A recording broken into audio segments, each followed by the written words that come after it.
No,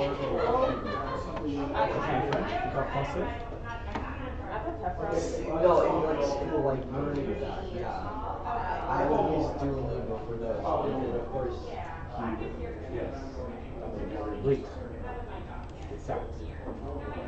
It's so very important, yeah. You know, Duolingo's good, but you gotta, and it's unfortunate that in school we focus so much on like the grammar of things that speaking is the language. That's the fun part. Duolingo goes crazy. Can we close that door? Yesterday was temporary, and it was really lame until the end. A teacher did a somersault onto the stage and started dancing, and it was the only good Yeah, I'm thing going back about out. the I'll rally. place it. There's a new membership application on the keyboard. To check. And it's a good one. Makes me happy. Something she said during our meeting. I One more think time. it's like, Roads. yeah, not the whole amount, but the monthly amount. Carmi. C-A-R-K. C-A-R-M-I. Wonderful. Sorry. Miss Anna? Mm-hmm. I was silly enough. I went to Oxford, Mississippi, and they have a school up there called Old Miss. And for a good 30 minutes, I was like, who's Old Miss? Why would they say that about someone? Who's Old Miss? And then I realized it's Mississippi. I don't think I realized that. But there you go. My name is Mike. I met two of the three of you last night. You were here last night. No, you're not last night. Two of the three of you last night. I was the guy with the guitar. I was told that you have kind of stepped up as leaders in the religious school. Is that somewhat true? Like you're all post bar mitzvah? Yeah. Yes. Pre-bar mitzvah? He's at the age where you can do it, but we haven't had the time to Gotcha. plan one. Right. So yeah, I meant pre-bar mitzvah age. Right? Yes. So meaning when you're around kindergartners and first graders, they look up to you as For some reason. Can you remember when you were in kindergarten and first grade, like someone who was 15 years old was like old. That was really old, right? Like that's what you are. Yeah. You guys get to be old people. No. Yes. No. No. The oldest. I see Uh-huh. you. Actually, in the same schools. I see you as old people. Now, Then what are you? Ancient. Exactly. But however, I don't think old is a bad word. And actually, I don't think Judaism thinks old is a bad word. I actually think that old is a sign that you've been around the block and you've got a chance to gain some wisdom. Because every time you go through the Torah or through a year cycle, you gain a little bit more and you become a little bit more of who you're meant to be. And so I actually think that calling you old is a compliment. So you old guys, you old peeps, you old. Yeah. Yeah. He's attacking us. So do you do any music stuff in the religious school at all? No, Not I in played the the trombone. The what? I played the trombone in school. Oh, cool. I played the flute. Okay, but you didn't bring your trombone or flute today. Trombone's heavy. Yeah, that's cool. Especially in the case I have to carry that around every single B day. Yeah. Oh, you mean like B day?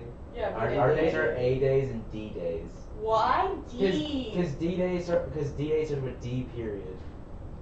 What? Because A B C G D E F G. G? Gee. We'll have to circle back. What? That's It's when I explain it in context, you'll have a better understanding. my school did that when I was growing up. We switched because they wanted to have 6-day cycles as opposed to 5-day cycles, and so we had to change things around so it wasn't as money to it. Cool. So I figured, because basically at 11:30, we're going to gather all of the parents and the kids together in the sanctuary, and we're going to do like a singing and learning experience. And the rabbi thought it might be a good idea. I'm blaming the rabbi right now, so you don't blame me. The rabbi thought it would be a good idea that you guys helped lead that moment. I'm going to blame you anyway. You But wouldn't I will blame me still do anyway? it. You should, Yeah. you should blame me. Yeah. I'm actually the perfect person to blame because in a few hours I'm on a flight probably won't see me for at least another year. So I'm a good person to This is this is in the rabbi's fault. Yes, exactly. This is all I don't think that guy You're who big. came in, that old guy who came in from Yeah. New York. Yeah, exactly. Very evil of you to blame it on the rabbi. Yes, it is. It's very deceptive. Mm. But so we both, myself and the rabbi, thought it would be a good idea if you guys helped lead that. There's a couple moments of that. I'll do all the heavy lifting. Okay. Good. Obviously, Okay. Good. you haven't done the preparation. I've done more preparation. But I thought maybe if you wanted to help lead one of the songs or two of the songs, that could be a good thing to try. What if we can't sing or do anything else? I have a terrible singing. And what else? Do you have anything else bad to say about your voice? Just say it right now. We'll get it. I have a response to you guys, but I'm gonna. Sorry, y'all. I say you. We say you guys on North, but it just means the same thing as y'all. Yeah. Y'all is better. Y'all is much better. I haven't really sung that much, so I don't really know. Okay, that is a better response in my opinion than I can't sing or I have a bad voice. When you say I can't sing or I have a bad voice, your body hears those things, right? So even if you think that you're making a statement that sounds like, oh, I don't know, actually that's a pretty strong statement. Like imagine someone who literally can't sing.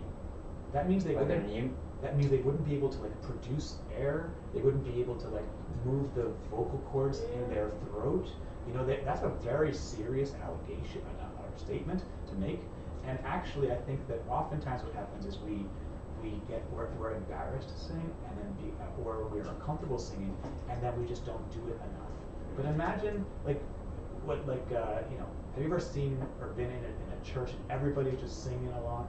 Could you think every single person in that church has an amazing voice? No. No, but like they all just sing because singing is such a beautiful part of being a human being, you know. And so whenever I hear someone say I can't sing or I have a bad voice, ugh. But imagine, but I mean, the thing that I use to communicate to the world is bad. Yes. That's so. I'm living in a bad Yelp review. That's so sad. Bad Yelp. That every Bad time review. that you open up your mouth, you think that thing is bad. That would be such a hard way to Don't live mess your with life. that. So I'm going to correct you. You can say, instead of saying I can't sing, I would offer you a suggestion of I choose not to sing, or Not that good at it. or I haven't practiced singing a lot, or I'm hopeful that I get to sing more one day. And then you say, instead of saying I have a bad voice, you could say something, or what do you think is something else? Like I don't enjoy listening to my singing voice, or Well, it's mainly other people's opinions of what you hear, basically. yes, because it feels really good.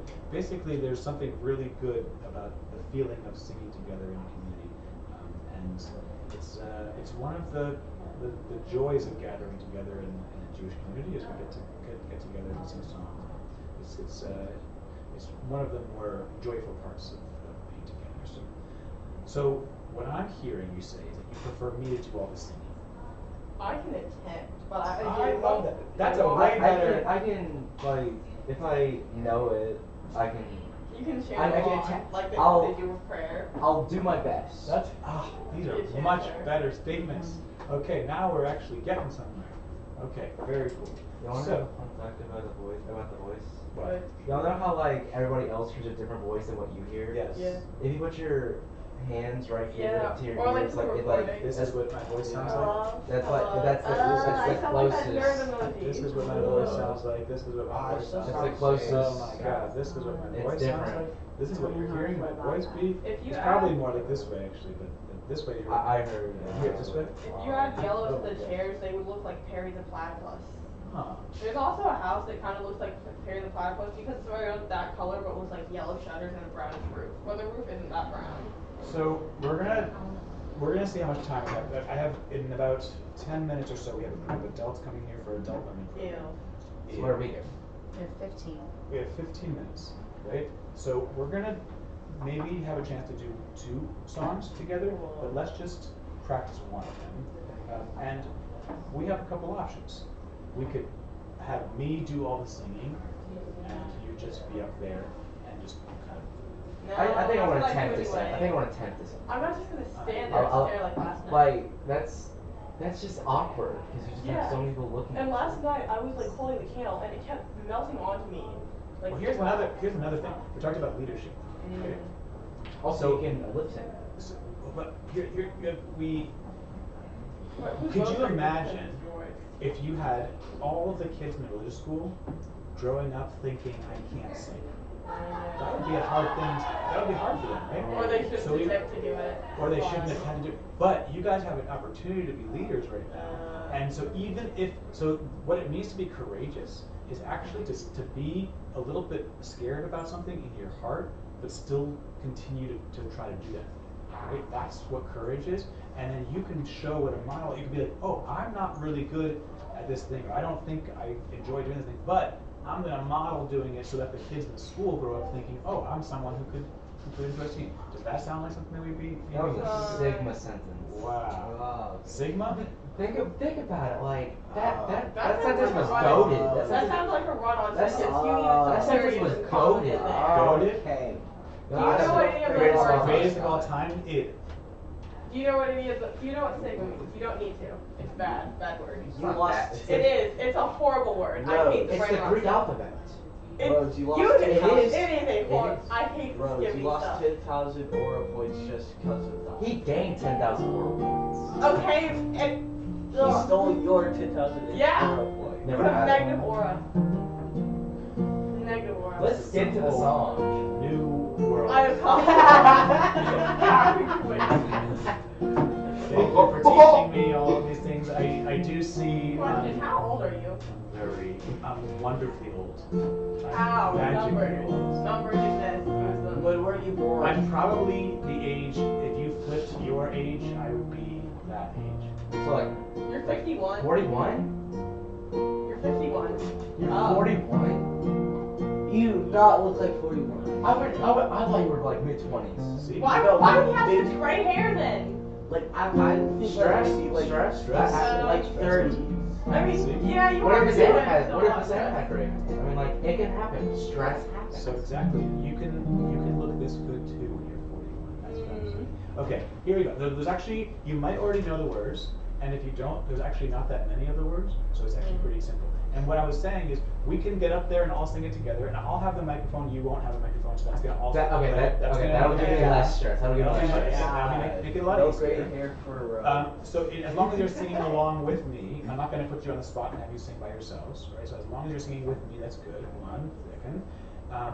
There's also what I want to do in this moment is usually what I do is I have them create hand motions for every single line of the song. So for instance, I'll do, am I Where's the awake? name to it?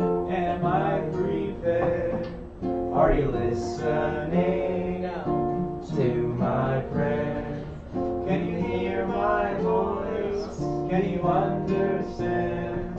Am I awake? Am I breathing? voice You've is- heard it before, Your right? voice isn't even that bad. It's just like not professional. Beautiful. Beautiful. Yes.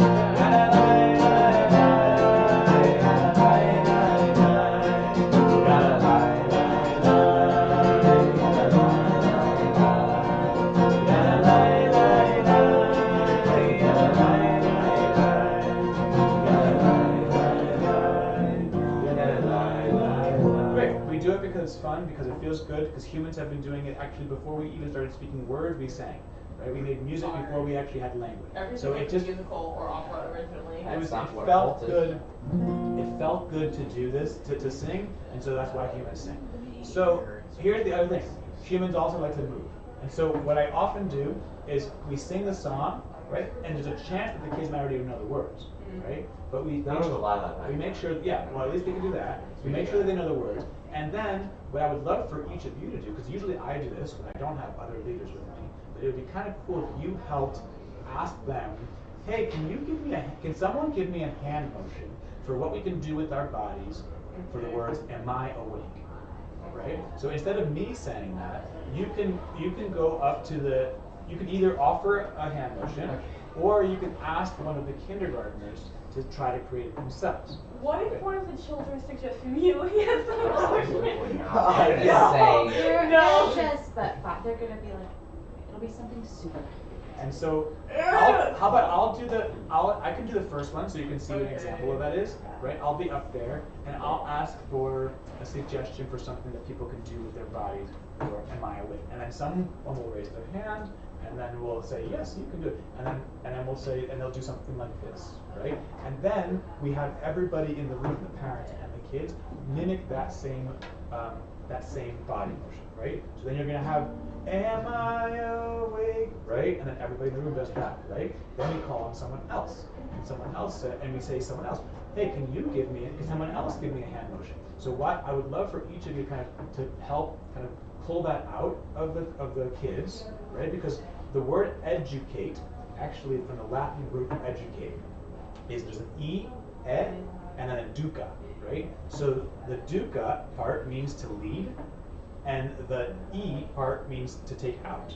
When you like extract, when you put an e before something, so when you put those two things together, it means to lead something out of people.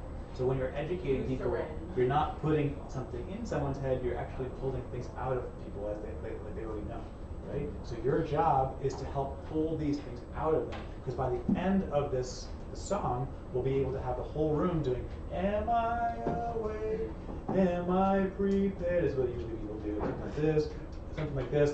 Prepared is always a different one, and then they'll usually do something like this, are you listening to my prayer? Those are the typical ones, but it's also really cool when they do something different. Because kindergartners are like creative. They're very crazy, creative. honestly, but like in a funny way, and it's not that harmful. So what's another trick that I do, just an education trick, is after they suggest it, right, we're going to go around and we're going to keep building this thing out, right? Am I awake? And then you, am I prepared? And then you, am I listening? It's going to take about 5 minutes, right? When we sing the song and we repeat it, it's your job to look at the person who originally created the first sound, the first one, right? So give eye contact to the kid who did the first, who created that, because they're going to feel really special, because they're going to look and see the entire room is going to have their hand motions, right? The kid who did this is going to look around and see that, and then they're the ones who created it. You just give them a little acknowledgement. Hey, I remember when you. I can't do eye contact. I can stare at their forehead. I think they won't know. I have a question. Yes. Did you say the dining hall or the sanctuary? Because it's either stage or. Are we talking about, what are you talking about? Where we're The going. sanctuary. We'll be in the sanctuary, we're not being in the session hall. What is on your Is that song? shaking? Is that a tick? If I'm nervous, I shake violently. It's monkeys, yeah. Basically, like lizards all the time. Big lizards, but it's a little monkeys, yeah. So does that sound like a good plan? Yeah. Okay, let's practice. Are we doing the I'm whole gonna. song? What? We're doing the whole song? Yeah. Okay. Well, actually, that was another thing I hadn't thought about. So, the hope with this is that we do this week, and then every week following, when the rabbi teaches prayer in the beginning of school, they'll sing this song, and they'll also continue to do the same hand motions. So next week, if they remember the hand motions from last week, they'll do it, and they'll remember, and they'll keep doing that, so that by May, they're going to be doing this every single week. That's going to be a big part of their like morning ritual, is coming to school and saying, am I awake, am I prepared, whatever they create, right? That's going to become a thing, because ritual is a really important piece for children, like to have a sense of consistency when they come into a space and know, okay, every week we're going to start at 9:30, we're going to start with doing the same exact song, we're going to do the same hand motions. That's going to give them a sense of safety and make them feel really good in the space. So as many of those things that we can build into them is better. Right? Did you guys have anything like that when you were a kid? Like you came in and you knew we were going to always have this song, this thing happening when we're finished? I didn't go to school for like last year. I don't think I did. But maybe also not even Hebrew school, like in your regular school. Maybe No, I think that's what I meant. Like until last year. Well, I didn't go to Hebrew school till like 3rd grade. I don't think we did that. Well, there's probably I could things- be wrong. There probably were things you might not even remember, but the teacher would always start with the same greeting, or they'd have everyone sit in the same place, or there was some sort of consistency, because the kids feel really safe in the space when they're Last, I don't remember us going in the sanctuary at all. So here's the next part of the song. This might be more challenging. So it sounds like you've heard the song. Have you heard of song before? Nope. You haven't. Okay. So I might ask you to help with this next part because the next part's the Hebrew. Okay. Whoo wee. Wait, hold on. Oh boy. Mike, Hold on, go hold on.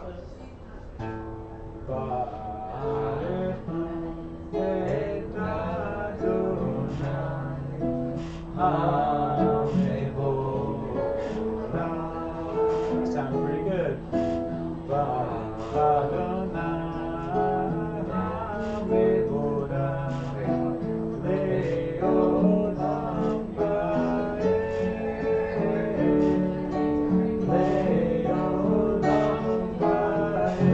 Very good. Do we have a Siddur somewhere?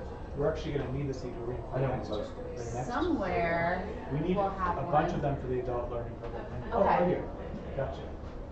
Okay. So what time is it now? 9:50 something. It's 9:55. Okay. So let's just look at this for a second while we're here. So it doesn't matter if we're Reformed, Orthodox, Conservative, Reconstructionist. No. I just want to show you. It doesn't matter what version of Judaism you are. Right now you're in a Reformed congregation, but there's obviously there's conservative, there's Orthodox, there's different versions of Judaism, and different flavors. But what's consistent, the Siddur, a plant. Oh, I see. For like the holiday where we go out and like that place outside, little thing you build outside. Sukkot. Oh. Yes, good. So that's another word. So Siddur is the word for our prayer book in Hebrew, and it comes from the same root of the word Seder, like Passover, Seder, right? It means order. So no matter what version of Judaism you are, the prayers all are in the same order, right? So when we get to this thing called the Baruchu, which is this prayer, that's always the beginning of this current section so whether it's evening time, it's morning time, whether it's Rosh Hashanah, whether it's Yom Kippur. So this is the beginning of the next section of of whatever prayer service we're in. Sometimes that's the very first thing we hear, right? So this is when we say, "Am I awake?" before this. It's kind of like our prep. We're going to prep ourselves ask ourselves these questions to kind of center ourselves, and then we start with these words, right? So you were just saying them. A lot of times people have it memorized and you've heard it over and over again. And the goal would be for these kids who are learning in school to do it so many times every single Sunday that by the time they get to the end of the year, they know this one as well as you just knew. You know Aaron Rockman? I do not. Rabbi probably does. I don't. Or He was a everything. lead singer at camp this year. So this is what we call the call to prayer, right? So if you've ever been in like outside the country, actually we're going to see, but basically this is the Jewish version of a call to prayer. So that it would basically say, "Hey everybody, are you ready to pray?" And the community said, "Yeah, we're ready to pray." That's basically what this is saying, right?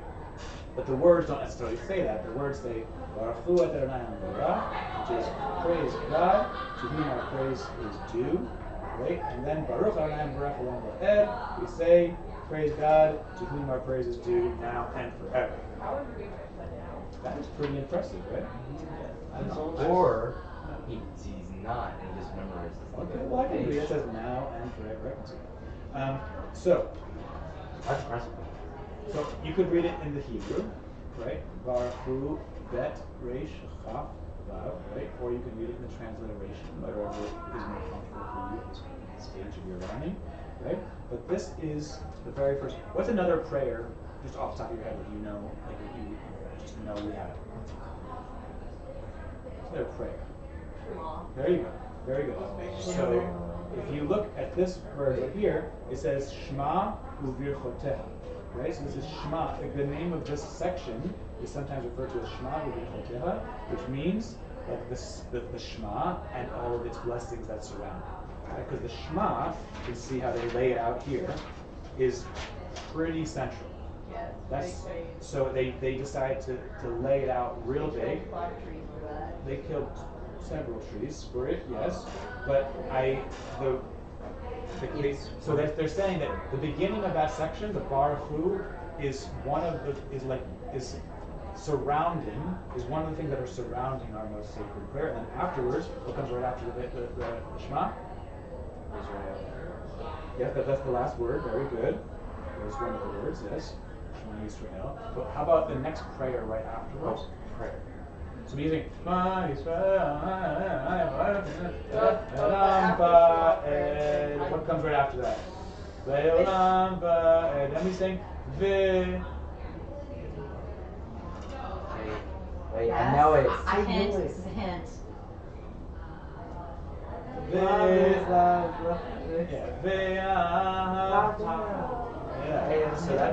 So no matter what form of Judaism you're in, you say Shema Yisrael now, right?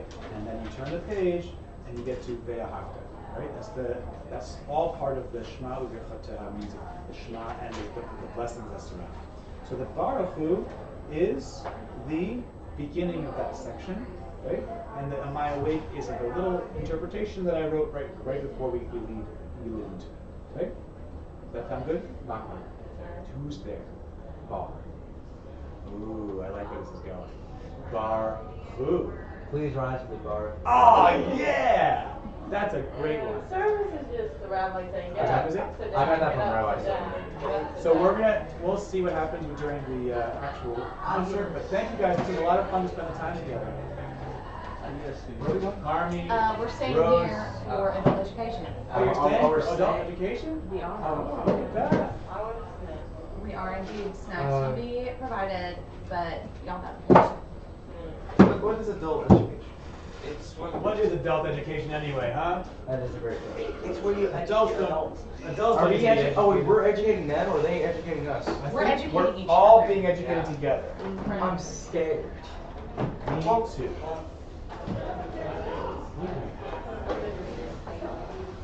No, you didn't.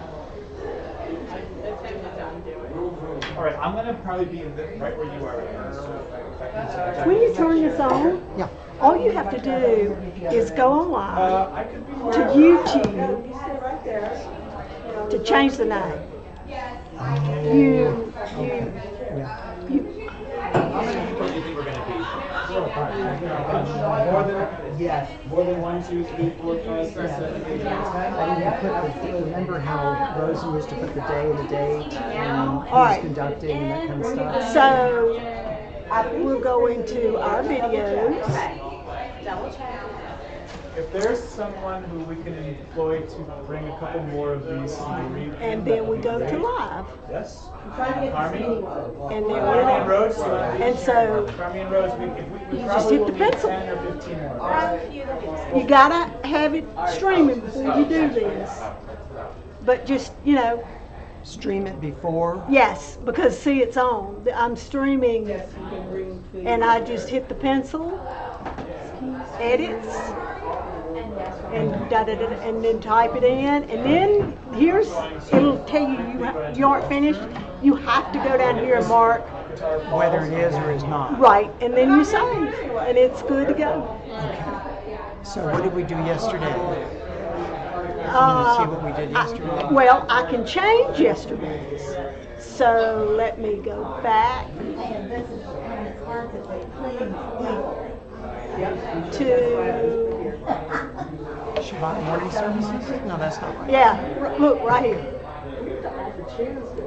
Are they not Shabbat service? Oh, they're all back. That's not. That's y'all. This is you. I don't know when this was, but this was a Saturday service. So we're gonna take all this out All right. and just put in, Good morning, Artie. Good morning. Good morning. if I could type above my head. So if you don't mind, Uh, do this. Okay. Hey Sheila, yes. where did you want Noah to be? I'm gonna let him do the camera the way he He wants. chose that end. I was just concerned about the. I can turn it or Bill can turn it. Okay. See, I just do that. Okay. And Is it automatically dated? no.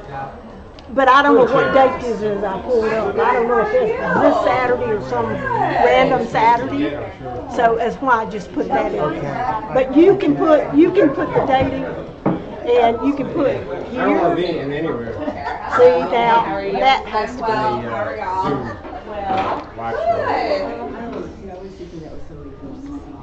He's playing this guitarist, did. Jerry, pick it up and play it. Hi. It is so nice to see you. No, it just says Shabbat service, and this is a description. I know, it's and this is what will come up on YouTube now. Okay. Yes. And so you can put, the airport, you whatever can you see want. that, but then you put the date here, and that's the description on the video. Oh yes, I live just 15 minutes away. Working here now. Well, not at the city office, but at the high school. Okay. Yes.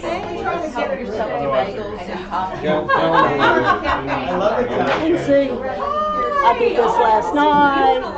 Either. See, I just changed those. So we're going to be using Bring it up on YouTube. You're going to see this. I'm always thinking, I'm trying to drive by your house. Did you put this in then? Did that date, is that a No, date you generated? no, they put the date, but if you want them to see the date, you have to put it in one of those two places. Okay. I'm going to, and then you just close down YouTube. I mean, you just close this down, and you're back to stream. This is so hard to do this over my. Ah! Okay, so.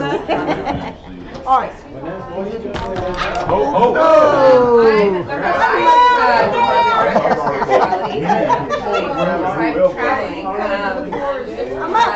Sorry, Sheila. We were trying to kill my two kids. Was this one of those holy roller experiences? That's exactly what it was, Jim. People who don't have Don't have full-time? Yeah, any congregation in the area that just doesn't have full-time. The word of the Lord is rabbinic to the king. presence.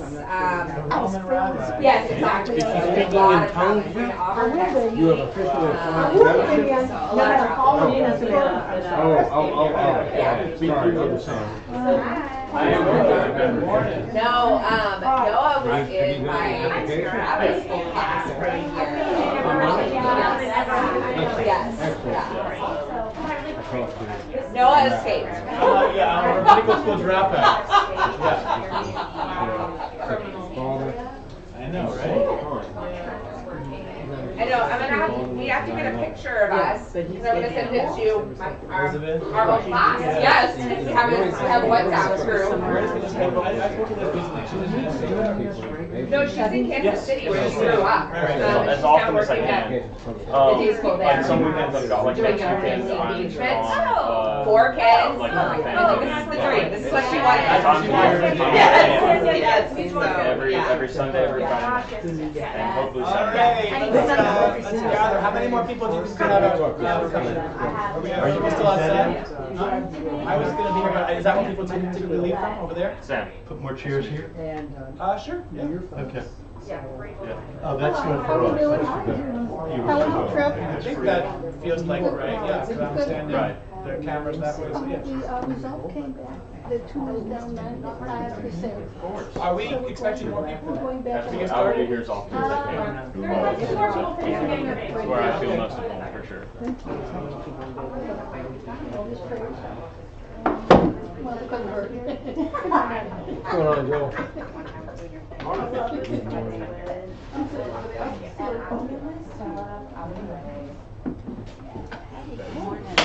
Good to see you. You're welcome to go get some. Don't be shy. Children's, no problem. We have plenty of bagels and coffee and juice, okay? Here's my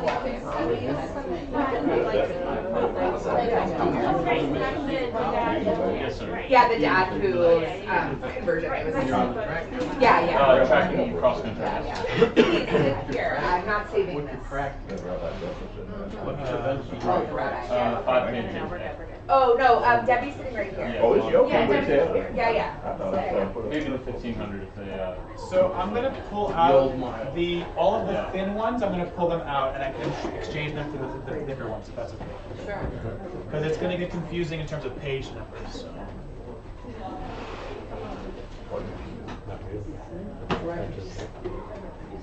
Can you do 5 ask me in 4 weeks. Kiss approach. No, ask me in 3 weeks. I have a time trial in about 3 Yeah, weeks. keep it simple. That was at Berkeley, we always said that. Well, the one number. I'm thinking I'm gonna shoot for 45.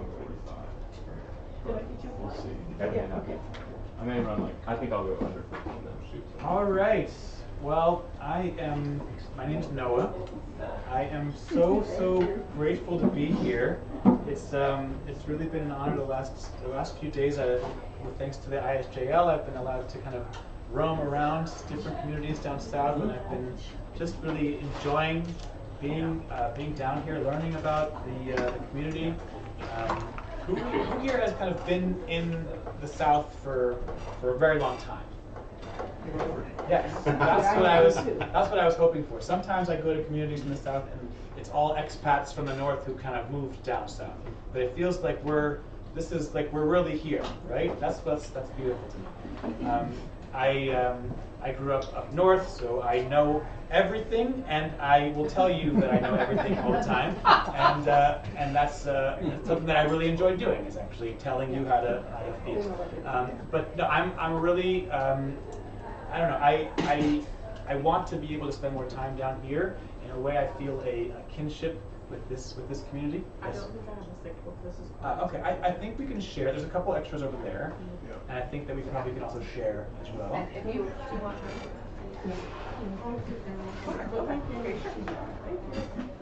But yeah, ultimately, what I'm getting at is that I'm just really honored and grateful to be down here, and I would love to spend more time to be able to get to know y'all better. And I'm trying to learn to use y'all because I grew up saying you guys or yous guys in New Jersey. And so I'm, and you know what, I can actually stand over here more so I can, yeah. Well, I want to be able to see everybody. Okay. Well, y'all was all right with you. Yeah, exactly. I prefer the word y'all, actually. I think it's actually a better choice. But, okay. So, I went to rabbinical school for 1 year with that person over there. And we were in school in Boston together, and we got to study for a while, so it's really nice to be back in the States with you again. It's great to see you. I have been, and then I dropped out of rabbinical school, because it didn't feel like the path that I wanted to stay on an artist path, and it didn't feel like my path. But I still am deeply in love with the tradition, and still deeply in love with what all it has to offer. And so I have made my life's work around kind of gathering around the musical side of things, and teaching and sharing the tradition through music. So if you were here last night, you got some of that. And then this hour will be spent diving a little bit more into the prayer book. And then we'll do a gathering with the children and their families. We would love for you to be part of that as well at 11:30, because that also will be really joyful and fun. I had a chance to meet Rhodes and Carmi and Shira before, and they're going to help us lead that moment as well. So, any questions before we start? No. Why do I look like this? Okay, I am half Sephardic and half Ashkenazi lineage. My father his lineage was Ashkenazi from from Ukraine, what is now called Ukraine, and Romania, and my mother her lineage was Sephardic from Egypt, Syria, and Lebanon. And then they made their way. They were trying to make their way in the teens to the United States to find more opportunity and a better life. And somehow they landed in Haiti. That wasn't they were close. They were in the right direction of a better life, but then they landed in Haiti, which happened to be the poorest country on the Western Hemisphere. So we had 3 generations in Haiti. My great-grandparents moved there from Egypt, Syria, Lebanon, and then my mother and grandmother were both born in Haiti. And so there were Sephardic Jews in Haiti, but a very, very small population. And when I was a kid, I used to go visit Haiti a lot, and so I have somewhat of a kinship with people who feel like they're the only Jewish people around a lot of people who are not Jewish. That was the experience that I had growing up in Haiti, which was a fascinating one. And also, but then I grew up also in New Jersey, where I was surrounded by a lot of Jewish people, and I went to a Solomon Schechter day school, and there was a lot of Jewish people in that space. So I really have a combination of both. My father was a cantor in a Reformed congregation for 48 years in one community in South Orange, New Jersey. So like the rabbi, he's able to see people. He was able to name a baby, do their bar mitzvah, have them graduate, go to marry them, and then also get to name their babies and have their children be bar. Like he had a whole several generations of people's lives that he was able to be part of their community as well. So that is kind of how I grew up. Then I went to Boston for Berklee College of Music to study music, and while I was there, I started working at a synagogue called Temple Beth Elohim, and the cantor at the time, her name was Jody Suffren. She was a student of my father's when my father was teaching at the cantorial school, and so she took me under her wing, and she asked me to start writing music for the congregation. I was teaching in the religious school, I was working with the kids, playing guitar and singing songs, and I was the accompanist of the Friday night services. And then she asked me to start writing some songs. And so at the time, this new prayer book had just come out.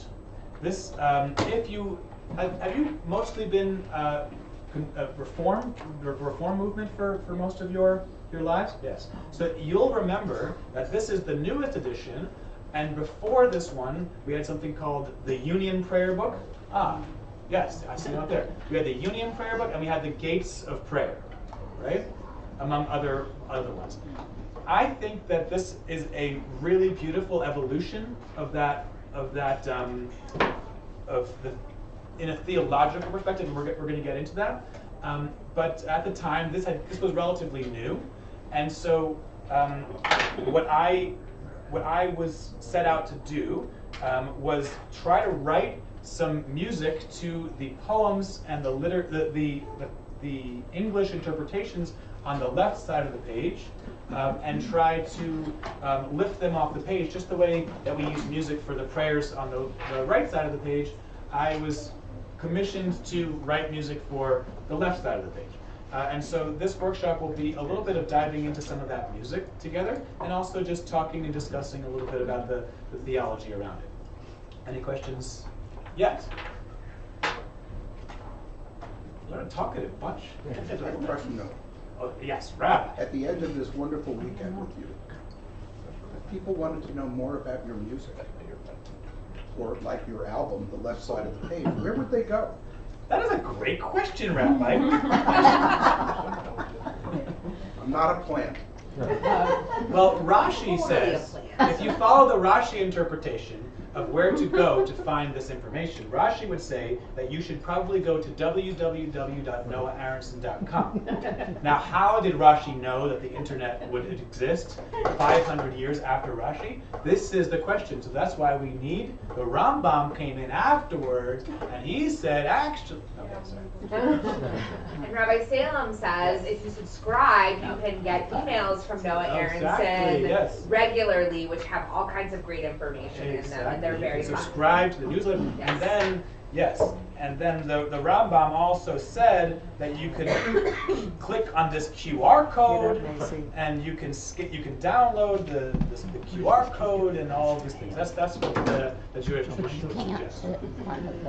Later commentators say that not that material, but some of it can be found on Apple Music. That's right. Yes, and yes, exactly. When they came later, they decided that music was no longer something to be purchased; it's something to be free for all. And so now you can also stream my music on Apple Music and Spotify. Yay. Yes. Monetization. Any other questions about how we monetize music and how I make 0.001%? Any t-shirts? T-shirts? Yeah. I'm just starting to create some t-shirts. I'm going to have an Am I Awake t-shirt and a Let There Be Love t-shirt and an Am I Awake coffee mug. So if you want an Am I Awake coffee mug. Yes. Nice. Okay, so the name of this Siddur is Mishkan Tefillah. Like we said before, the Sidurim of the Reform movement beforehand were the Union Prayer Book and then the Gates of Prayer. That's what we're going to talk about now. So I think it's interesting just looking at the naming, we could see how the theology of the American Jews has shifted over the last 75 or so years. Union Prayer Book, what does that make you think of when you hear Union Prayer Book? All together, like as one. Great, unified. I like that. Yes, and at the time in the 20s and 30s, unionizing was a really big. It was important, right? Everybody was trying to unionize and to galvanize support and to kind of come together, and so we were the Reform Union, right? It was a union. There was an Orthodox Union. There was a Reform Union, and so this is our offering to the Jewish people. Right? The Union Prayer Book. And it was rather prescriptive. If you go back and look at it, it would say, please rise. Please be seated. Congregation speaks here. Congregation speaks there. And if it's in red, that means you know it's Shabbat. There you go. Exactly. If you see it in red, it means it's Shabbat. And so it was rather prescriptive. But this was basically saying, this is how we pray. This is what we do as a Reform movement, right? As a Reform Union. Right? It was a statement about the offering of the Reform movement, how it's going to shift. Their translations were different, their interpretations were different, the things that they decided to remove, like for instance the Ve'ahavta, which we've talked about a little bit before. The full version of the Ve'ahavta has 3 pretty long paragraphs, and then there was a decision made that we're going to extract the middle paragraph because that didn't represent the values of the Reform movement back then, right? And so what happens over time is that the Reform movement loses that middle paragraph, and maybe the theology will shift over time, and then that will come back in, right? So now in this version, the 3rd paragraph was brought back in because the theology now is different, and actually it was saying maybe we're okay with the 3rd paragraph. We still are not going to the 2nd paragraph, absolutely not, no way. But 3rd paragraph, that's a little bit, we can do that one now. Right, so there's shifts that happen over the course of time, over the course of 100 years. And then we go through, and then the next prayer book is called the Gates of Prayer. What does the Gates of Prayer make you think of when you hear the word gates? Open the gates, Ne'ilah, we have these. Say more? To a different place, like through gates. I love that. Yes, so what's on the other side of that gate? More prayers. More prayers. Probably. Yes, when we say Oseh Shalom Bimromav, when we say we ask for peace, the one who creates peace up above in the place that you are, right? Bring that peace down. Maybe open those gates, right? Those heavenly gates, and let some of that shalom pour out over all of us, right? We have, we just came through the High Holy Days, the gates, we're opening, and then on the High Holy Days, what was our machzor called? If this was our gates of prayer for our daily prayer, what was the one called for High Holy Days? The gates of repentance. Right? So we had the gates. It was all about this actually majestic vision of Judaism. Right? My father, I told you, being a cantor in the congregation for 48 years, every Friday night they would come around behind the ark, they would come out, and when they would come out in their robes, right? And they would come out, and when the rabbi and cantor come out, the whole congregation must rise, and the organ was playing, and then they would open the ark. It was very majestic. My father had a big beard. Everybody thought he was God. I can understand why they thought that. Does that make you Jesus? Ooh, that's very interesting. I don't believe it does, but some people might believe it does. But that was very funny. So the view of the theology at the time was a celestial body on high, and the way that we built our sanctuaries was bigger and more majestic and grand and grandiose. If you've been to some of these really big synagogues, they look like cathedrals. They're really, really majestic and beautiful, right? And then over time, things start shifting in terms of our theology, and the rabbinate changes, the cantorate changes, and in the 90s you start to see people feeling like the Siddur that had been we had been used for the last 20 or so years was starting to, we wanted to add more creativity to it. So people were starting to print up all of their own outside readings and outside songs and outside prayers, and they would bring it in. So every Friday night you'd have the prayer book and then an outside reading. Does anybody remember that? Like a little pray. You have to print up something on the outside because there was an extra thing. So by the early 2000s, there was a group of rabbis who decided, who probably are some of your friends, Rabbi, and you can see a lot of their names written up front. They decided we're gonna try to compile a new approach. It's still gonna be the Siddur, and we were talking about this actually before with my friends over here. It's still gonna be the Siddur, which comes from the same word as Seder, right? Which means what? Sorry. Exactly, which means order. We're still going to keep things in the same order, but what we're going to do is we're going to add in some outside readings, contemporary readings, that we think reflect the theology or we get at the sentiments that are happening within the liturgy. And so this winds up being a much thicker book because now we have all of these outside readings. And one of the things I think is beautiful, if you're just coming to a Reformed congregation, let's say you've converted recently, or you're new to Judaism, or you're new to coming to synagogues, you would have no idea that this, on the right side of the page, is a 2,000 or more year old tradition, and the ones on the left side of the page are contemporary. So I've heard people say, oh, the prayers on the left side of the page are beautiful, and at first I would laugh, I would say, oh, they're not prayers, right? Those are not prayers. If you turn to page 73, we would say, okay, that's not. But then, now that we put them in our Siddur, and now that we pray them, they're prayers. We've made them into prayers. So if you turn to the top of page 73, this is the last paragraph of Michael Walzer's book Exodus, right? So Michael Walzer. Exodus and Revolution. What? Exodus and Revolution. Exodus and Revolution. Thank you. So this was not ever intended to be prayed. However, the curators of this Siddur decided that they're going to put this adjacent to, or in some contexts, before the Micha Mocha, right? So you might read this sometimes. So he writes, and I'll sing it.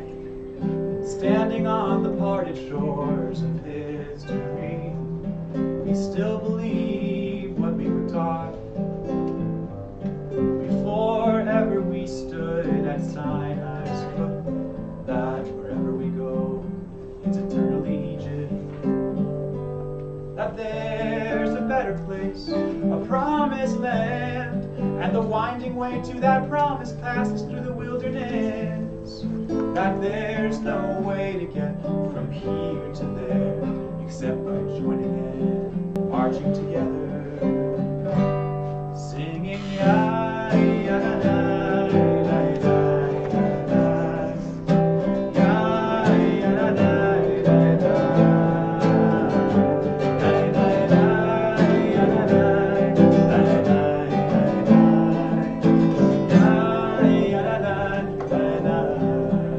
So oftentimes I'll add the "Lai Lai Lai" into a song. It's one of our most ancient Jewish technologies, where we want to get people out of their heads and into their hearts. You take away the words, and you just have the melody, so that we can just sing together, singing ya ya ya.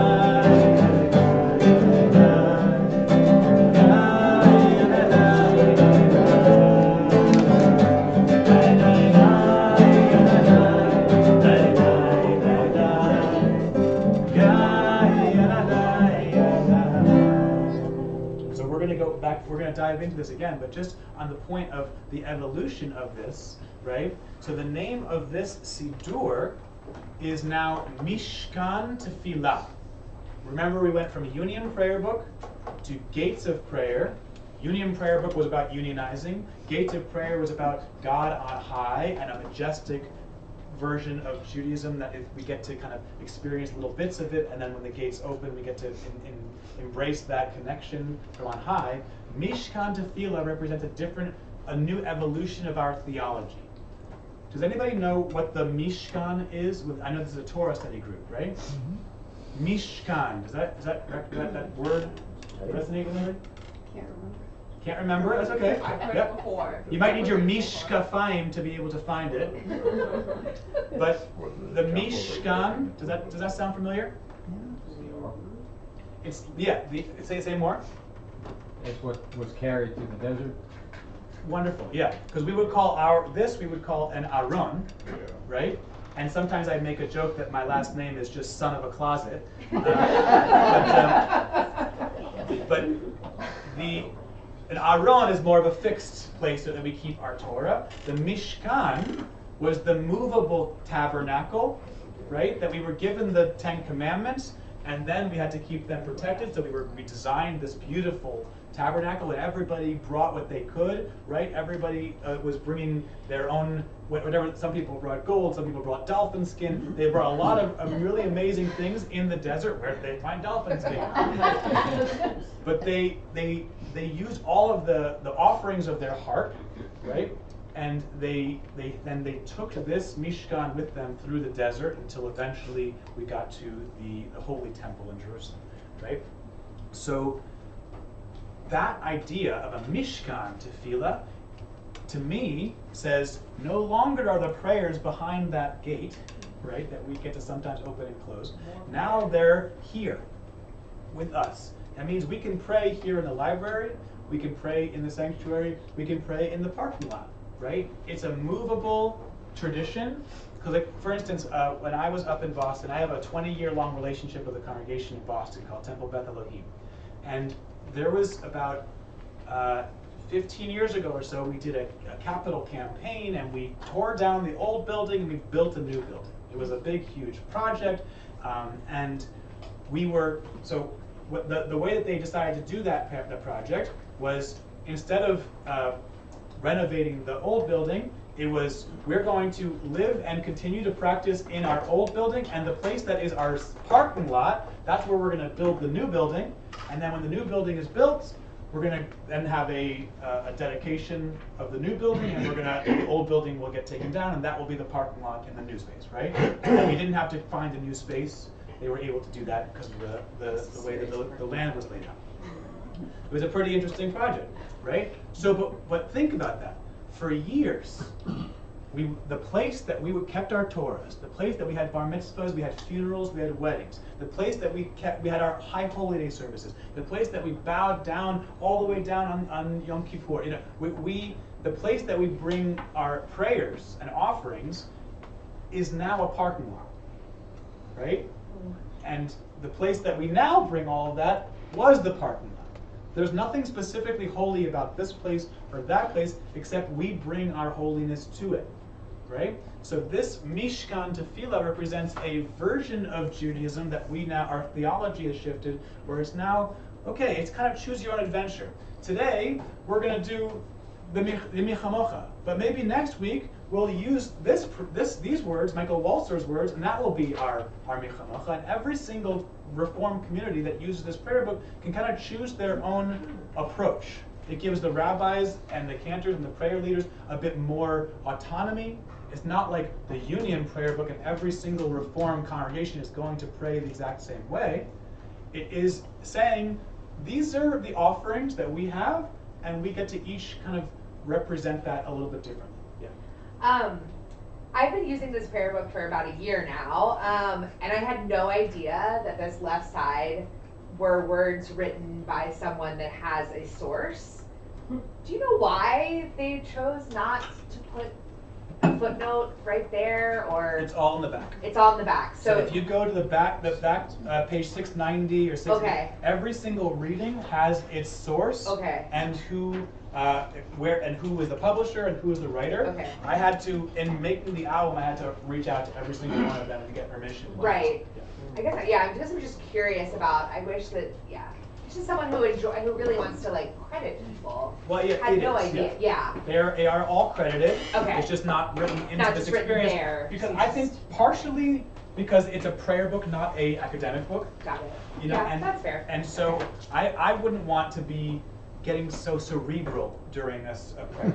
Like, Interesting. I want to stay in the moment, and I want to use these words to let them flow through me as a prayer, and then maybe later we'll study them and we can go back and do the source code. That's how I would interpret it, but I wasn't in the room where it happened. In the room where it happened. Yes. 1, 2. No. Rabbi. Okay. By the way, other people besides rabbis can speak. Sorry. I'm just noticing it's like rabbi. Yes. No, just to add on to what you were saying, I mean, many of our prayers have specific people who wrote them, and we don't credit them in the pages. Well, like with the Miha Mocha, for instance, it does say it's from Exodus 5:11, 15:11. It is footnoted there, so. But that's not a person, that's the Torah. Oh, right. What are you saying? now we're getting into a much bigger discussion. We're talking to a Hebrew college rabbi. But that's fair. No, I mean, that was one of the reasons I had. I'm sorry. I thought Moshe wrote the Torah at Sinai, but I guess I was wrong. I think actually. I see where you're going. I think Rabbi Pierce and I actually got in an argument. It doesn't say Moshe. I think Rabbi Pierce and I actually got in an argument freshman year or first year of our college about this exact thing.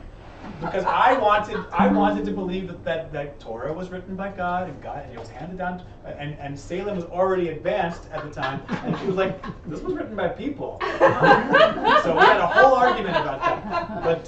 But yeah, that gets into a whole other. Individuals are not credited in general in the prayer books. So. Yes. Fine. Very interesting. So yes, just a slight footnote. Yes. Because I was in a couple of the rooms where it happened. Ooh. Yes. Okay. Yes, I was wondering. Yeah. One of in the early editions of Mishkan Tefillah, which were circulated to all the rabbis and many of the cantors for feedback, some of the pages, footnotes were often on the page, and the pages were so crowded. And in a desire to make the book more usable, more white space, the footnotes were moved to the back. Yeah. And I was on one of the committees at that time. Okay. So that's also. So that might be an answer too. Yeah. Yeah. Great. Just Thank aesthetics. you. Aesthetics. Yeah. Aesthetics. That's a totally reasonable answer. Yeah. Yes. That's what I was wondering. Maybe it left more room on the page. Yes. For more relevant. Exactly. Material. I didn't like to derail us. It's not derail. Nothing can derail. I think everything is open right now. And I kind of like that on the bottom there's these interpretations. So if you want a more deep approach, it's kind of saying, well, Rashi would say this, and I like that Abraham Joshua Heschel is down here on the bottom of the page. So the bottom of the page gives even more depth, if you would like. But yeah, the choice was these might become they might not even thought about it at the time. When they might have just thought these are going to be interpretive readings. But over time, when we pray these words week after week, these become our prayers. 100 years from now, Michael Waltzer's words on page 73 will be a prayer. That's how it happens. The holiness of these prayers is because we bring our holiness to them, and then they get imbued with holiness over time. They get washed with our prayers. So now these are holy words, right? I just love also just the words that we. So does everyone recognize these words? Do you read them? Yes. Yeah, I read them last week. Yeah, so for me as a composer, I like to. I think the value of music is it gets to lift something off the page. And so talking about like how do we make it holy, for me the way I make something holy is I sing it. I bring it through music. But it's all in it. Did someone have any other questions? Did I see another hand that was raised? Because I love the sentiment here. And I also try to write everything at the rate of speech. So even if there's someone who says, I can't sing, Shira and I were talking before, and she's like, I can't sing. And I'm like, oh, it hurts me every time someone says I can't sing. She was behind me last night, but she sings. She sings, exactly. I like to be able to write things at the rate of speech so that even if you don't know the melody or if you just want to read it, you can read it along, and if you start to try to put a little bit of a melody to it, you'll get close. So let's just try on 73, and we're going to sing the Yai Lai Lai part first, the Nigun it's called, the wordless melody, and that will get the melody in our ears so that when we start to try to sing the words in English, it'll get somewhat close to it. a friend of mine, a teacher at Union College, she's Mary Arian. She says one of the reasons why we say sing Yai Lai Lai is that it levels the praying field.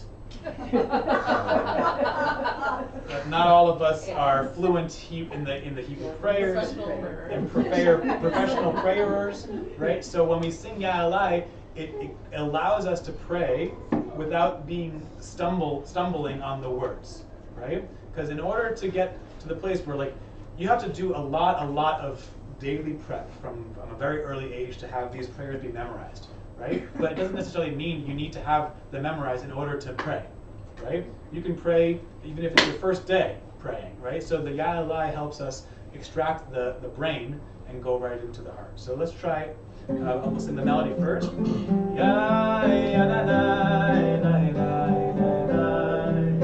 Yai, ya, na, na, na, na.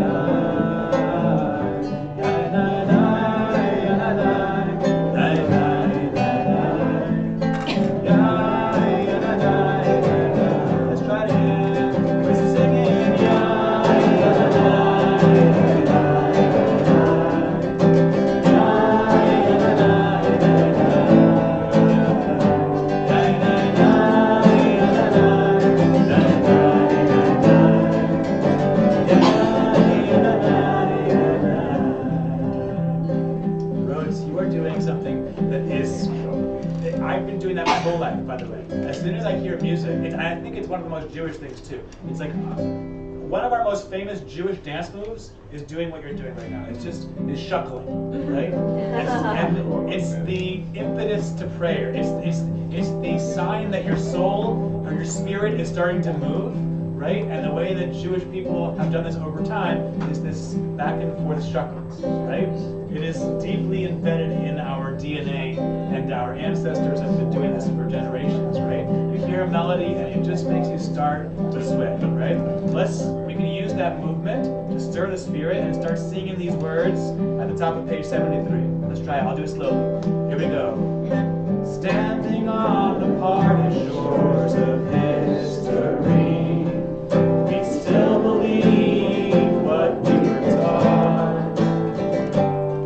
Before ever we stood at Sinai's foot, that wherever we go, it's eternally Egypt.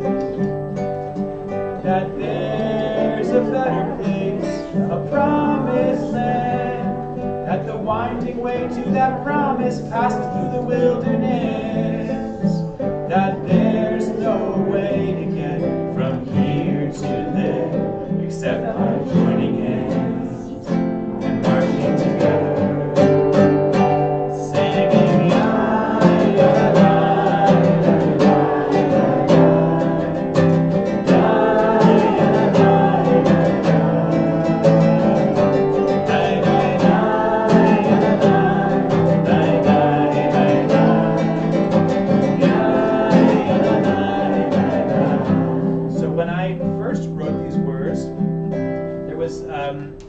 I already did that. So we can take the same melody and superimpose it on the words of 72 on the right side of the page, which might be familiar. Micha mocha ba'elim Adonai.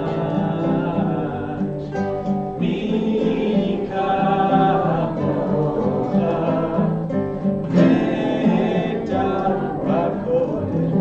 This is a complete derailment and side note, but just while we're talking about Micha Mocha, I always just think it's interesting and complex, because Judaism is not any one thing. Judaism has been around for so long and has so many different theologies. For instance, I think one of our primary Jewish theologies is that God is one. Right? Shema Yisrael, Adonai Eloheinu, Adonai Echad. And we were talking before, look at the aesthetics, the choice that was made on page 64 and 65. They decided to make the entire layout just about the importance and the centralization of this one prayer. Shema Yisrael, God is one. God is one. God is one. So then, what does that mean by Elim Adonai? What does that mean by Elim Adonai? Micha Macha is also a pretty famous one of ours, right? And if our whole thing is that we're about God is one, right? It says right here, among all the other gods. Wait, what? That's okay. There's other gods? Yes. Okay. More study. Tell me more. I want to get into it. There are other gods. There are other gods of other peoples, other nations. But they're not our God. Yes. That's the point. It could also mean like, God being one, also like we're one. It could mean like other peoples in a sense. It's like we're one with God. And like other gods would be like other people. There's like other peoples. Groups and stuff. Other peoples have other gods, right? And like their beliefs and stuff. Does that theology still resonate? Yeah. Yes. Yes, it does. Absolutely. Even among monotheist religions. So oftentimes we say we're monotheistic, and the Christians are monotheistic. Everyone, what this is essentially saying is actually the Jews have our own God, right? And then other religions have their God. That might not resonate with everybody, right? But that's what this is saying, pretty clearly. Yeah. I'd like to offer a counter. Please. That's why I'm bringing it up. I mean, I truly believe that, especially when we're talking about the monotheistic faiths, but any world religion, people of good, there are always the outliers, but people of goodwill, good faith, who are worshiping. I believe like all the gods are the one true God, and what this is referring to are the false gods that people worship, which may not be God. Yeah. Juicy. Yes. I said this at Torah study yesterday, so some of you heard this. Jewish theology doesn't believe that the God we believe in is ours alone, and we've got the only path. In fact, at the end of a service, when we sing the Aleinu, and the closing words of the Aleinu, Bayom hahu yiyeh Adonai echad u'shmo echad, on that day God will be one and God's name will be one, is a vision of a time when we will all agree across faith communities there's one God, but we believe in that God differently, we worship that God differently, we understand what that God wants differently. An analogy, did I see David in the room? I did see David. That I like to use. There's some big event that was going on the West Coast the last couple of days. I think it's moving to the East Coast in the next couple of days. It's called the World Series. Now, people are going to those games with different dreams and hopes. They're entering, I used to teach this when I was teaching in my congregation in Boston, we can all go to Fenway Park for the experience of a baseball game. Okay, you might go in through gate A, gate B, gate D, gate C, gate D, gate E. You might sit on the green monster, you might sit in the bleachers, you might sit.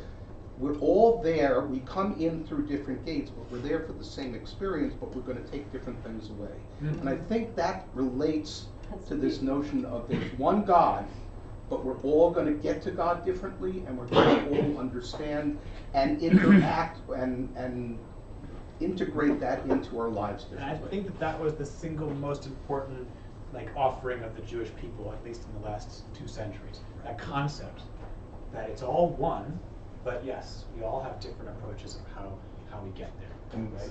It's the same reason we don't it's the same reason that we don't believe everybody has to convert to Judaism, or that we try to convert people to Judaism actively. It's just the idea that we believe if you worship God, however you do that, that's the principle. That's what's considered fulfilled. Yeah, and I think there was, from the time of Torah, there was an active resistance to idol worship and that. I think that maybe our theology has even shifted in that way too over the last several thousand years, where even we would accept Hinduism as a form of spirituality that is also helping to get to the same general, even though they have a different approach. That's how I would interpret it, right? What does stuff like atheists who still have relatively strong beliefs and values, would that still count? Would we still view that as worship of God in a sense, since God is everything and that includes values?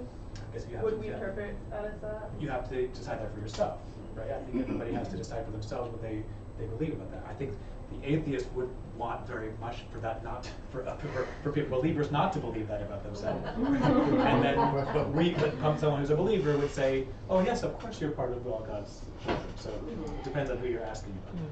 I think it also means that our God's not divisible. Adonai is one whole God, not divisible. So that's how I see it too. And also, I think all of the major religions, minor religions, have a form of what we call the golden rule: do no harm unto others that you would not. I think all religions have that same principle. Yeah, and I actually have somewhat of a question.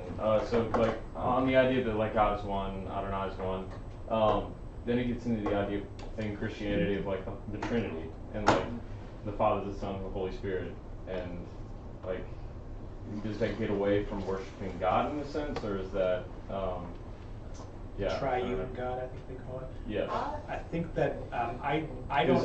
Does that get away from? I guess my better question is, does that get away from monotheism in a sense? I asked like one of my Christian students about it, and they basically the way she explained it is it's like you know how like water has different forms, like ice, steam, and like liquid water, but it's still all water. That's basically how she explained it. It's just different forms of God that like they act kind of differently, but still all God. Great answer. Great. So beautiful. So the rabbi, or one of the many rabbis in the room, mentioned Vayomaku Yernai Echad Ushmo Echad. So let's turn to page 591. And I saw a hand raised while people are turning pages. Yes. Well, some of the folks in here have heard my theory, which is it relates to the question about at the end on the one day. And to me, that's the one day that the seventh day begins. That this Sunday, Monday, Tuesday, Wednesday, Thursday, Friday, Saturday is human-made. But at some point, before God looks down and said, it is good, the seventh day, is when we all learn how we've been given the mind to come together. Maybe seventh day hasn't happened yet. That's my opinion. I think that's beautiful. Crazy. So, I think I might be wrong with this, but we to look at the back. I think it's Stephen Richards who wrote the word in the top of page 591, but I have to go back and relook at the source. 591. He writes, "May we gain wisdom in our lives, overflowing like a river with understanding. Love each of us for the peace we bring to others. May our deeds exceed our speech, and may we never lift up our hands, but to conquer fear and doubt and despair. Rise up like the sun, over all humanity. Cause light to go forth over all the lands between the seas. And light up the universe with the joy of wholeness, of freedom, and of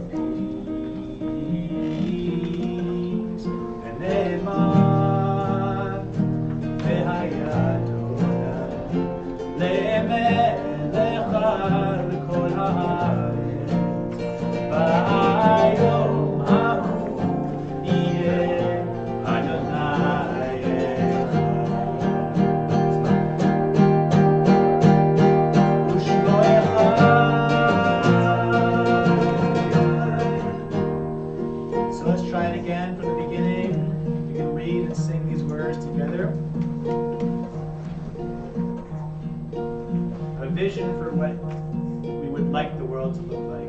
So, may we gain wisdom in our lives, overflowing like a river with understanding. Love each of us for the peace we bring to others. May our deeds exceed our speech, and may we never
we'll see a world a little bit more whole, a little bit more peaceful.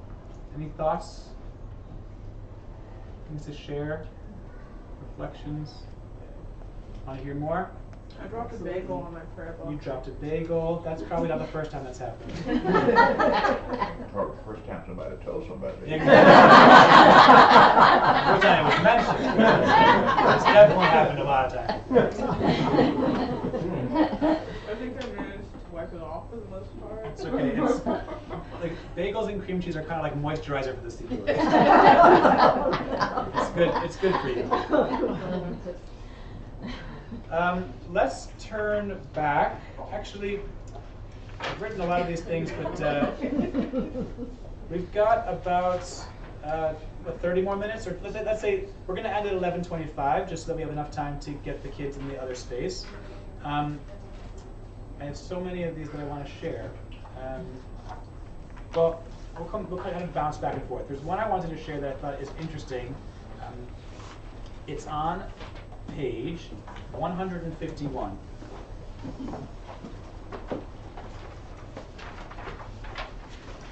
This one's adjacent to the Ahavat Olam in the evening.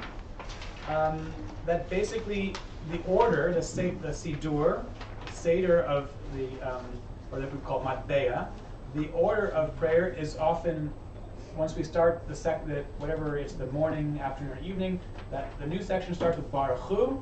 That's our call to prayer, and that is called, we talked about this before actually in our little session earlier, the Shema Uvirchoteha. It's all the prayers that surround the Shema, right? And that changes on Shabbat, it changes whether it's evening or daytime, but we're in this section within the prayers that kind of hug and embrace the Shema.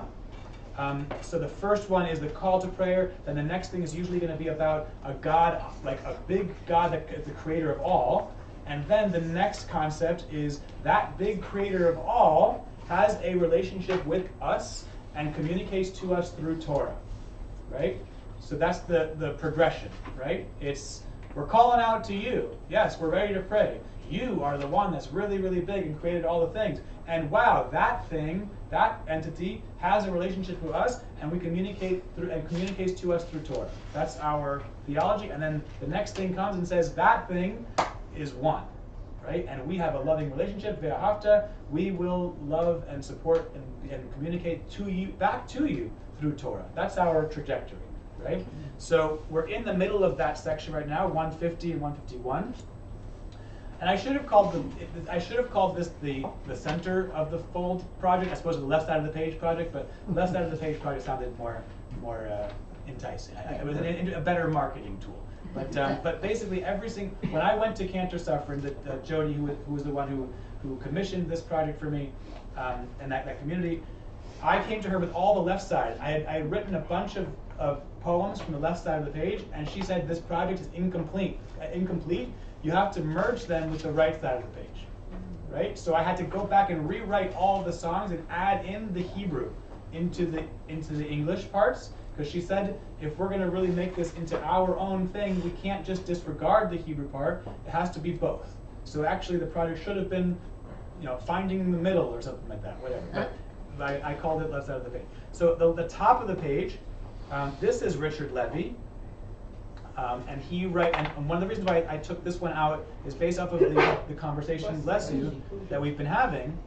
I just think about how far our theology has come, and before we sing it, just to read, does someone want to read on the top of page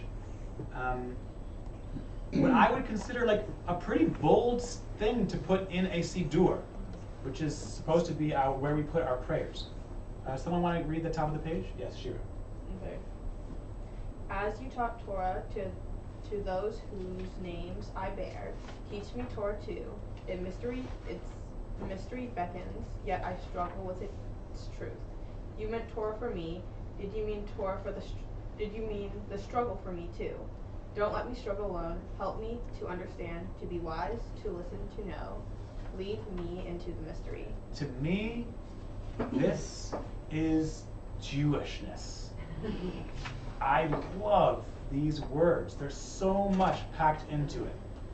there's our ancestry, there's the relationship with Torah, there's the doubt that comes up for us when we are experiencing things that don't resonate with my 2024 theology, but we have to remember that we're a people that were reading these words 100 years ago, 500 years ago, 1,000 years ago, 2,000 years ago, 2,500 years ago, 3,000. These words were still consistent, right? And our theology, we just saw how much it shifted in the last 100 years, from Union Prayer Book to Gates of Prayer to Mishkan to Tefillah.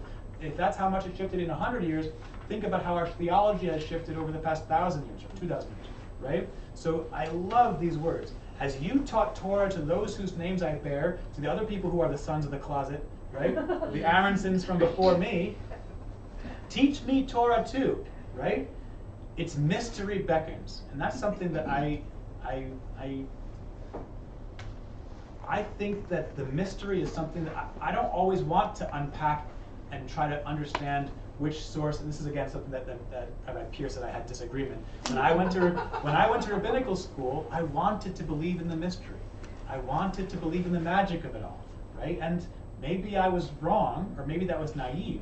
But also part of the rabbinical school process is to learn about every single source. And actually this source came in the year 1020 by this person, and actually this was added, and to me that was taking a little bit of the magic out of it. But I think what Rabbi Pierce was trying to get to is actually you have to poke holes in this thing as much as possible, because that actually gives it more power and more weight. And actually the more we dive in, it's actually harder to hold it. But if you can hold that discomfort and that struggle for longer, that's Jewishness. Jewishness to me is the ability to hold sometimes competing truths simultaneously and still be able to continue to walk through and say, I'm not going to leave this thing. I'm not Jewish anymore because no, we hold the things that are complex. We hold multiple truths simultaneously, and that's why. So it says its mystery beckons, yet I struggle with its truth. Can you imagine 100 years ago someone writing that into our Siddur? I struggle with its truth. You can't say that. You can't say that. You have to believe it's true, right? You have to. The fact that your belief that the scripture was not God written, maybe set aside, and that man has written these, to me, in no way reduces the spirituality, holiness of what's happened. We somehow have gotten the inspiration to write these words. Yes. That, yes. And does that resonate for other people too? Yeah. And what I was saying before too, that the holiness comes because we are humans who are holy, and we're imbuing our holiness into the words, right? We're allowing these words to holify us, right? We're allowing these words to make us holy, and we're bringing our holiness to it. So it's our relationship to that text over time, and the fact that my ancestors all did the same thing in their own way, that's what makes it holy, right? That's kind of what I hear you saying too.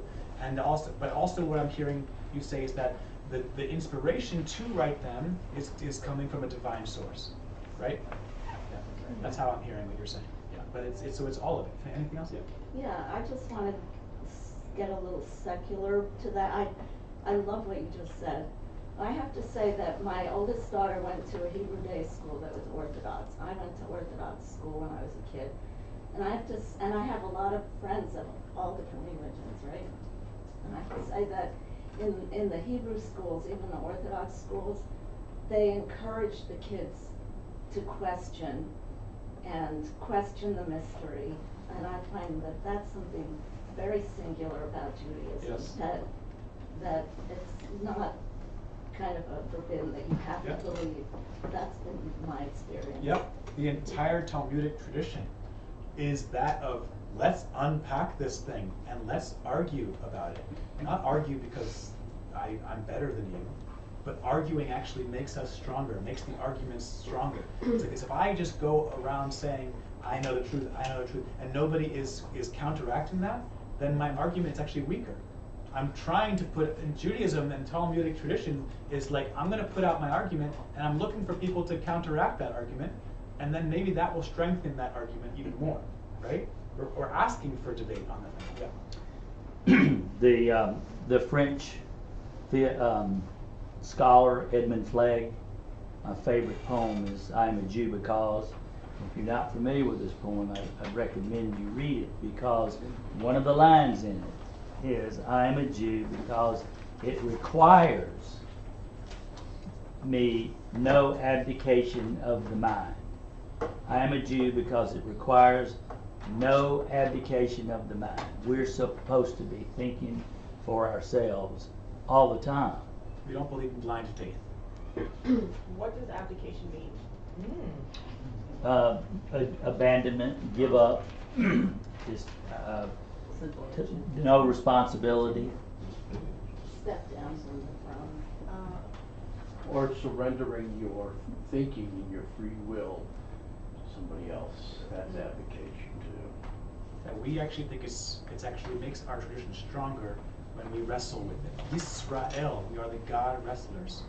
Right? That is our tradition comes from us being the ones who wrestle with it, not the ones who just surrender to it or accept it blindly. Yes. Yeah, I know. I keep this in mind when I do my legal work. To know the case that's against me comes from John Stuart Mill. You don't know your own case unless you know the case against you. Wow. And you have to be able to acknowledge the case against you and argue against the case against you. Yes. While making your own case. And so in that way, I think the world needs Jewishness now more than ever. Right now, we are becoming so polarized, and this group thinks that they have the answer, and this group thinks that they have the answer, and it's just getting further and further away. And Jewishness is I think the world needs Jewishness because Jewishness infuses a little bit of doubt. When we see everybody going in this direction, we say, wait a second, I'm not so sure. Have you thought about, we have good bagels and lox. Maybe we'll sit over bagels and lox and we'll have a conversation about it. Judaism is the world's largest debate club. Yes. I saw one more hand. Yes. When Noah's done, if you want to see the Edmund Flegg piece, it's on page 429. But don't go there now. Well, unfortunately, I haven't written a song to that yet. No, that's before you leave today. As you taught Torah to those whose names I bear, teach me Torah too. Its mystery beckons, yet I struggle with its truth. You meant Torah for me. Mean the struggle for me too. Don't let me struggle alone. Help me to understand, to be wise, to listen, to know. Help me to understand. Wise to listen, to know. Lead me into the mystery.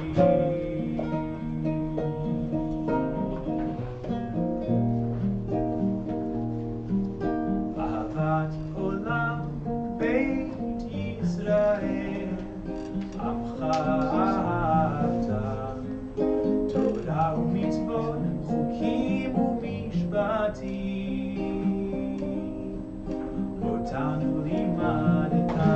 We go back to the left side. Help me to understand. Help me to understand. To be wise, to listen, to know. Help me to understand. To be wise, to listen, to know. Lead me into the mystery.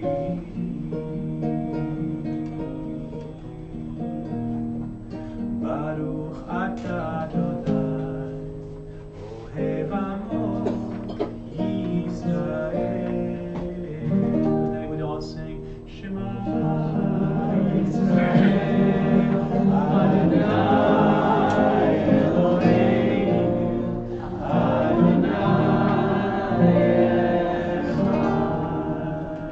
Beautiful. Any thoughts? Any other? Yes. If you're taking requests, Yes. there's a nice passage that combines both submission and initiative. Pray as if everything depended on God. you. Act as if everything depended on you. God. Submission to God balanced by your own initiative. So I'm gonna pray as if everything depended on God. Act as if everything depended on me. I never actually released that one, but I'm gonna pray as if everything depended on God. As if everything depended on me. And then they put that next to, right before we enter into Tefillah. That's where that poem is. Actually, you probably can see it on page, actually let's just move ahead. Page 161. But that one is on page 165 if you wanted to see it. But let's go to 161. This one is one of the more well-known of these settings. But isn't it interesting what comes up? The fact that we added these words into the prayer book, I think, invites in the type of conversation that we're having, and I think it actually strengthens the whole tradition. I love. There is something about every movement or every version of Judaism that I love, and there are certain things about every movement of Judaism that I have problems with. But Kol Yisrael Aravim Yizeh Bazeh, we are all accountable to one another, and each version has something beautiful. So I often love. I spent a long time before rabbinical school and during rabbinical school trying to memorize the Siddur so that I could pray without having to look at my Siddur.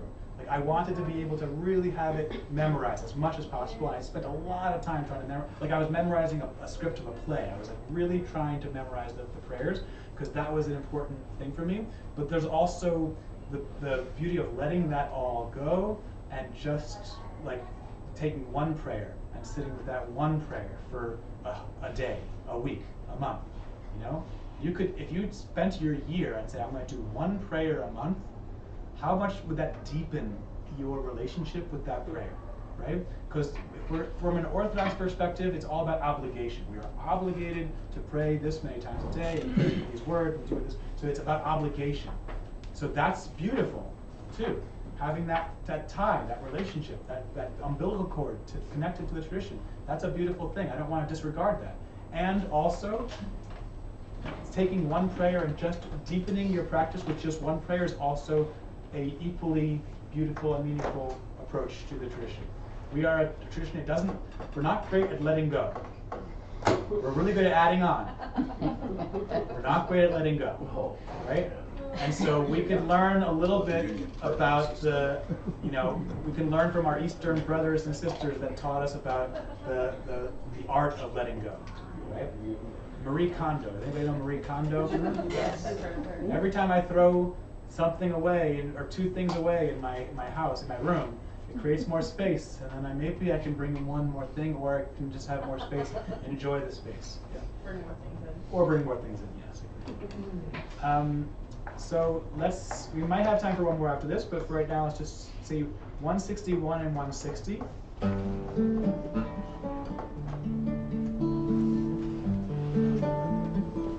Actually, I'll do the full version. The version that's become popularized has only been the first two lines, but actually, I'll do the full version first.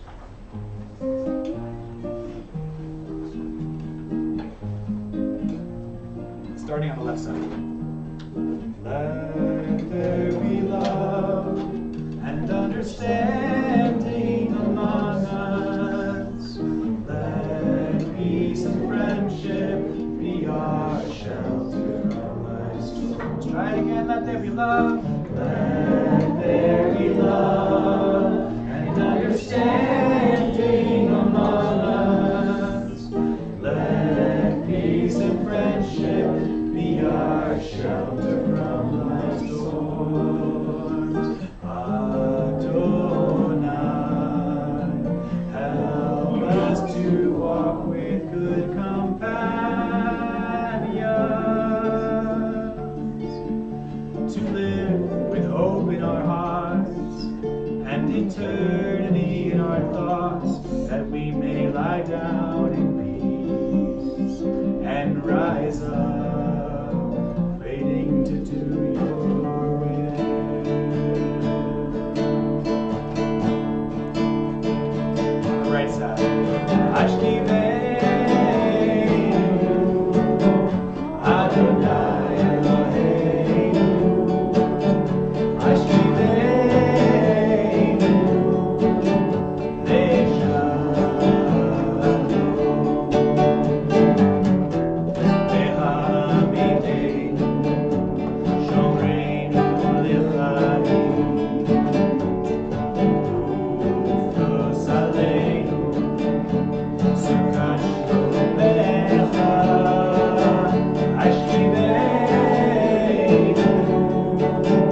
Chaim Stern, and it's adjacent to the Hashkivenu, probably because it says our shelter from life's storms, and in the third line we have this Ufros Aleinu Sukkot Shlomecha, right? So spread over us a sukkah of your peace. I love this concept, and I love merging these two, because in those first two lines, Adonai is not mentioned. It says, let there be love and understanding among us. Let peace and friendship be our shelter. Peace and friendship are the shelter. We're not asking necessarily that God do that work for us. We have to create that work for ourselves, and then maybe then Adonai could help us walk with the companions. And it says Sukkot Shlomecha. These are very common words that we say a lot. I just think it's interesting, if we're talking about a God on high that can see all and know all, why wouldn't we ask for a fortress of your peace? Why wouldn't we ask for a castle of your peace? God is not good at building. God is not good at building He things? prefers camping and stuff. He prefers camping. Okay. That's why we had to go through the desert. I see, yeah, you're more of a, yeah. No, the one keeps people out and the other welcomes people in. Yeah. The one keeps people out, the other welcomes people in. Yeah, but if God made a sukkah, it would be strong enough. It probably was strong. If God could do it. Yeah. If anybody could do it, God could do it. Yeah. But yeah, it's a temporary, flimsy structure. But yes, it's porous. It lets others in, right? And I think about even this year, how I've watched the hardening and softening of my heart throughout the course of this year, and that and anytime I notice it getting hardening and calcifying, that's when I know the spiritual work has to start, right? But also, too open of a heart also is not necessarily what our tradition teaches us. We need to create some boundaries around it. We need to have we can't just be completely open-hearted all the time, because that's not necessarily safe for us either, right? We are finding that balance so that we have a sukkah of a peace that's porous, but also within boundaries, right? Does that resonate? Mm-hmm. Yes. Can I just add a footnote that'll tie back to your intro to this? Sure. Rabbi Chaim Stern, who wrote this prayer, for those of us old enough to remember the Gates of Prayer, was prayer. This prayer book, Mishkan Tefillah, was put together by many editors and many committees. Chaim Stern basically wrote Gates of Prayer. Many of the readings are Chaim Stern readings in this. Yeah. Yes, he was the preeminent liturgist, prayer writer of the 20th century in the progressive movements, and he wrote his own prayer book separate from that. But when we look at Gates of Prayer, that is almost exclusively the work of Chaim Stern, and they kept that, keeping the tradition. Yeah. You talk about keeping and throwing out. I mean, the Union Prayer Book, which we very rarely use, it's still up there. Yeah. We can't get rid of it. We can't Marie Kondo it. But I just wanted to make that point, because this is also a thread of tradition. Just like we're using prayers from 2,000 years ago, we are using prayers from 50 years ago. I love that. And 100 years. I mean, It's a communion prayer book. That's true too. It's yes. both. So we're constantly wrestling and balancing keva and kavanah. So keva is the fixed tradition that has kept us as a people consistent for 2,000 years. The liturgy and in this order is roughly 2,000 years old, and that's our keva, our fixed tradition. The kavanah is the intentionality. So keva is right side of the page, kavanah is left side of the page, right? That is who we are. We can't only have the fixed tradition, and we can't only have the kavanah without the history and the backing. We meet somewhere in the middle where we recognize our history and our lineage is important, and we have to imbue it with our holiness of the day, right? So I think that's why I think this prayer book is so well designed, because it invites in both. It's not saying only one or the other. It's actually inviting in both to happen simultaneously. Yes. The word Hashkivenu, does that have any etymological correlation to Shekinah? Yes. Or no, sorry, not It would be nice if it, so the etymological connection of, so that would be shachan or shin kaf nun, which is actually the same derivation of the mishkan tefillah. The mishkan tefillah is a noun version of the word Shekhinah. It's like the dwelling presence that moves with us. The Shekhinah is our version of a divinity that can move with us. That's where that's where Mishkan is that word. But the Hashkivenu is from a different verb root, which is Shin Kaf Bet, I believe, and that is more about the lying down and going to sleep. Okay. But I like that you're playing with all the roots, and that's a great place to be in, because there's so much fun to play with to see the etymological. Like for instance, go down the next page, the next line, it says v'ha'amidenu, right? If you look at the word ha'amide, if you take the ha out, you just have amidenu. What does that sound like? Amida. Amida, right? So the words. Hebrew allows you to kind of change the conjugation of it, but those words are right there. And what's nice about this, we often think of this as a lullaby, right? It's like the hashkivenu, it's when we lie down. But it's also saying when we rise up, right? When we see people who are rising up, whose voices are not heard in society, and they're trying to get their voices heard more, this is not just a prayer for when we go cozy in our bed. This is also a prayer for when we rise up. We're also asking for that divine shelter and that divine peace as well, simultaneously, right? So that's why I think that we sometimes overlook that, but it's right there as well. The ha'amidenu, for those who are standing up. I'm getting the hook, basically. Shira is taking the hook and she's telling me I've got 2 minutes and you're done. You're done. But so let's just sing these words one more time together, and thank you for taking the time to sit and learn together, and this was a really fascinating, beautiful conversation. Please do stay. It's only 30 minutes, and you will find so much joy with being with the younger members.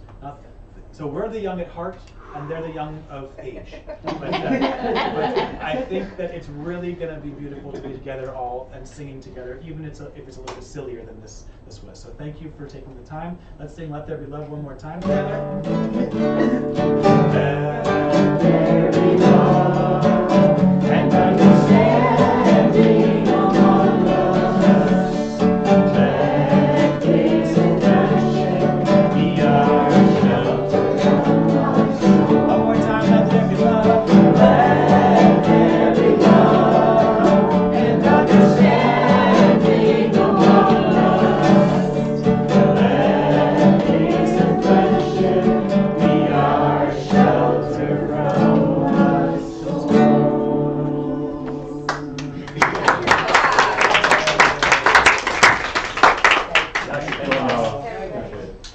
Folks, let's help by taking all of our cups and plates out of here, and we're going to reconvene in the sanctuary. Yeah,